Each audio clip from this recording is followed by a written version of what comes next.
നാളത്തെ ദിവസം ചൊല്ലി പ്രശംസിക്കരുതോ, ഒരു ദിവസത്തിൽ എന്തെല്ലാം സംഭവിക്കുമെന്ന് അറിയുന്നില്ലല്ലോ. ഇന്നത്തെ ലോകത്തിൽ മനുഷ്യൻ നാളെയെക്കുറിച്ചുള്ള പദ്ധതികളിലും സ്വപ്നങ്ങളിലും വളരെ ആത്മവിശ്വാസത്തോടെ ജീവിക്കുന്നു. എന്നാൽ ദൈവവചനം നമ്മെ ഓർമ്മിപ്പിക്കുന്നത് നാളെ നമ്മുടെ കൈകളിലില്ല എന്ന സത്യമാണ്.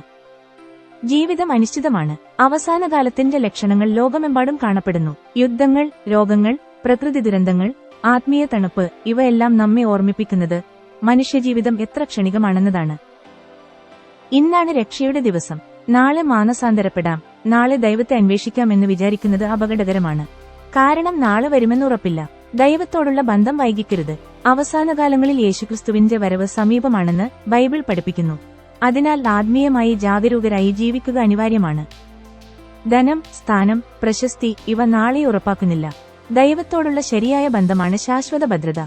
നാളെക്കായി അഭിമാനിക്കാതെ ഇന്നത്തെ ദിവസം ദൈവത്തിനായി ജീവിക്കാം. കാരണം നാളെ എന്ത് സംഭവിക്കുമെന്ന് നമുക്കറിയില്ല.